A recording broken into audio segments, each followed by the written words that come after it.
Maybe this is something that you or someone in your family has said to you during a serious discussion about a major life event or financial decision. Why don't we buy a house? What are we waiting for? All of those barriers that had prevented you from doing so have now gone down. Perhaps this was something that you said in your youth, however you define youth, when you were about to do something that was quite fun, but perhaps unwise. What are we waiting for? Let's go and do it. Or maybe you've heard yourself say it while you're sitting in traffic on the Mixmaster in Waterbury, trying to get home after a hard day's work. Although in this circumstance, you might be forgiven if that phrase was combined with some more colorful language. Personally, I find myself asking myself the same question about this season of Advent that we're in. Historically, Advent was not just a pre-Christmas celebration, but a time of penitential waiting in preparation for our celebration of Christ's birth. There's a reason that our colors here are purple, the same as they are in Lent. We were supposed to have the same sort of spiritual discipline that we try to have in Lent and Advent as well. Honestly, we're not very good at it now. What are we waiting for? What are we waiting for? Let's ask our kids. What are you waiting for on Tuesday? What's going to happen then, or Wednesday? Santa? What's exciting about Christmas Day? Presents? Do you get a good breakfast in the morning too? Mom maybe making cinnamon rolls? Cinnamon rolls, yeah, that was in my family too. And what? And you get to see the baby Jesus, yeah. That's what comes out of the manger on Christmas Day. That's pretty cool. It's a very cool tradition. But a lot of what we're waiting for these days isn't actually specifically Christian, is it? Do you have to be Christian to give gifts to one another? Non-Christian people do that all the time. What about the songs that we like to sing? Not at church, but in other places. What are some of the songs we like to sing, Christmas songs that we sing not in church? Rudolph the Red-Nosed Reindeer. I have thoughts on Rudolph the Red-Nosed Reindeer, and I will get to that. Yes. Jingle Bells. I heard we sung that a few weeks ago in church when I was sick. Parents, by the way, you dodged a bullet a little bit. My original plan was to buy a whole bunch of bells for us to ring while singing Jingle Bells. But unfortunately, I was sick, so you lucked out there. Jingle Bells. Jingle Bells, written by a music minister just like our Miss Alice. But there's nothing Christian about Jingle Bells, is there? Jingle Bells is about trying to go to a party and you have an accident while on the sleigh. Nothing Christian about it.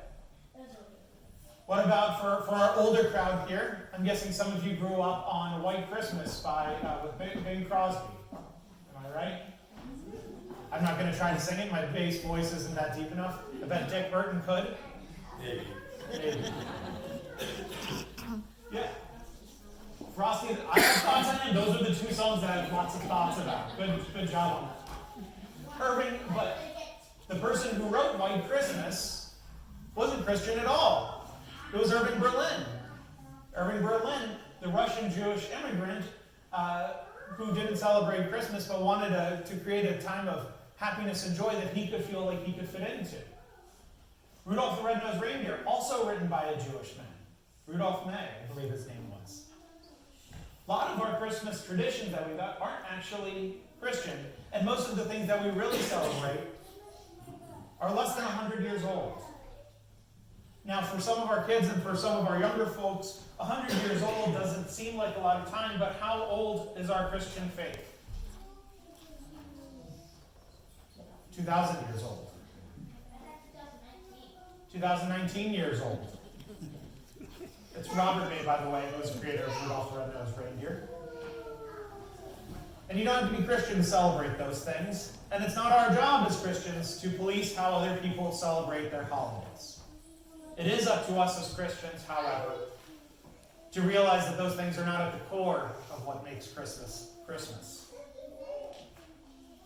Now, Christmas, I know there's a lot of things tied into it, and some of us try to reject the shallowness and crass commercialism of Black Friday and the month of holiday sales, and all those things, and we just try to appreciate Bing Crosby and Nat King Cole and Mariah Carey. Finally hit #1 this week, and Pentatonics on the radio.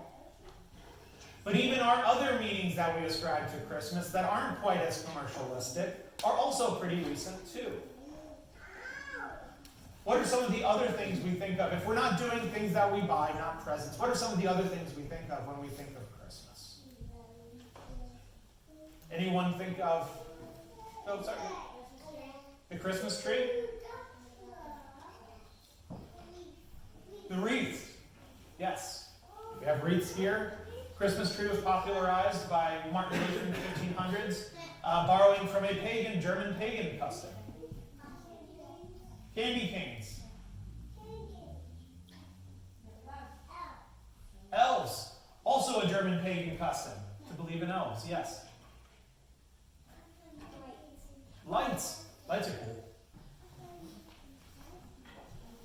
I was thinking more chestnuts roasting on an open fire. Family together after a long year apart. Especially these days, many of us have family who live in other states, maybe even other countries that we only get to see once a year. I only get to see my family about twice a year on Thanksgiving and Christmas. But in our Bible readings today, those ones that are about Christmas, do really cozy comfort and family come up at all? Let's even think about our Christmas story. Now, I have obviously never given birth, nor do I ever hope to attend a birth. But my understanding is that a birth, when it takes place even in a sterile hospital room, is not a cozy and comfort time.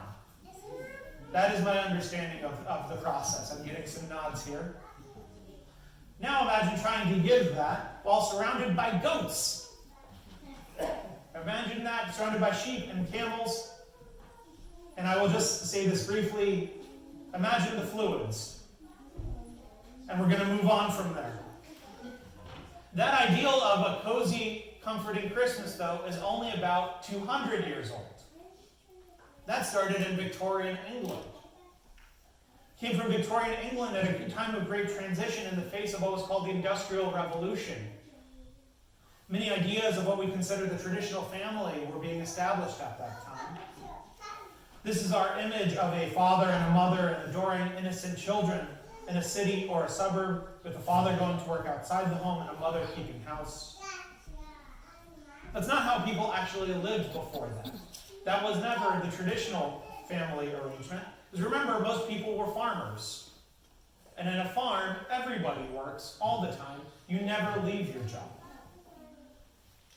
Kids, for their part, didn't really have childhood either.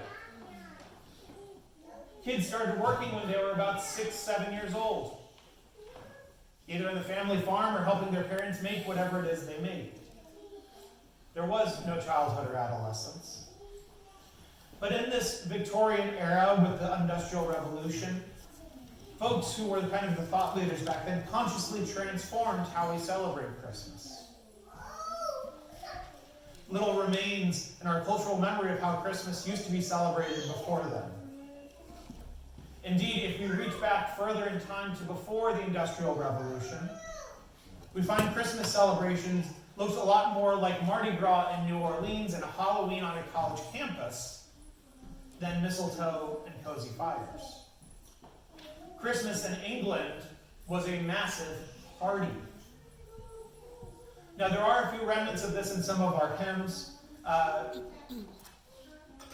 Anyone know the words to "We Wish You a Merry Christmas"? We wish you a Merry Christmas. What is found in the second and third verses? Figgy pudding. We want some figgy pudding and a cup of good cheer. I'm going to give you one hint as to what cup of good cheer meant in that context when you were traveling door to door. It meant they wanted to get drunk at your house on your beer.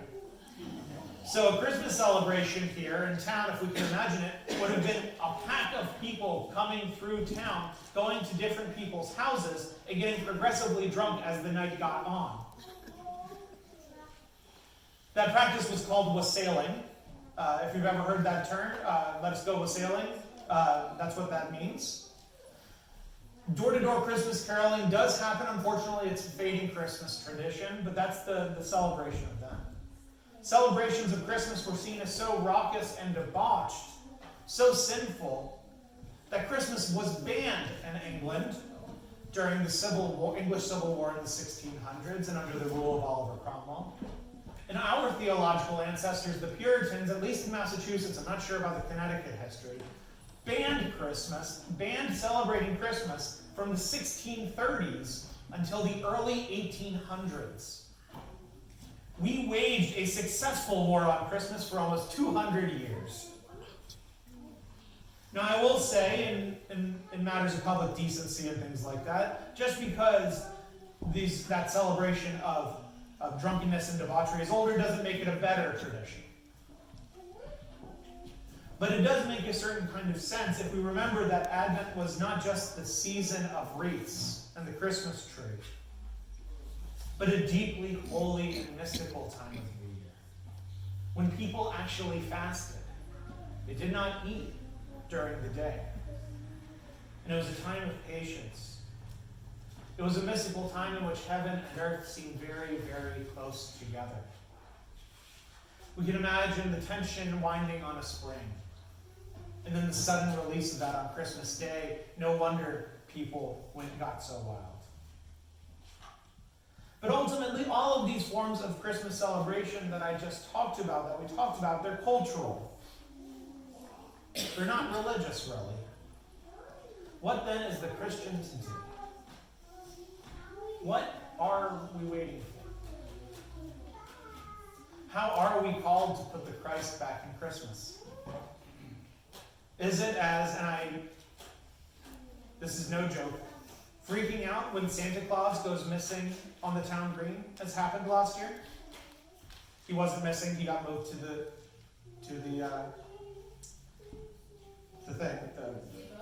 gazebo, yes. He got moved to gazebo, but if you were online during that time, you would have thought that Christmas was dead.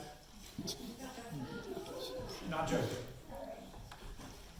Is it by yelling at the poor cashier at Target who's been told by her manager to say Happy Holidays instead of Merry Christmas? No. Those aren't going to be the ways that we bring Christ back into Christmas. And as always, I don't have the answers. But I do have a suggestion for us. And that is that now in our secular age, it is to treat our Christian religion and practice of Christmas as something other than the default way of life. Especially for folks my age and younger, at least in the nationally, probably even more so here regionally, it cannot be automatically assumed that everyone goes to church on Christmas Eve. It cannot be assumed that people know the story of Jesus. People in my generation are just as likely to not have a religion at all as to be Christian. I believe now, as more than almost any other time in our history, is the time when we have to be like little John the Baptists, little Isaiahs, preparing people's hearts for Jesus Christ to enter them. We need to tell the story about God being made flesh. We need to tell the story of Jesus' mother Mary, who was scared but faithful.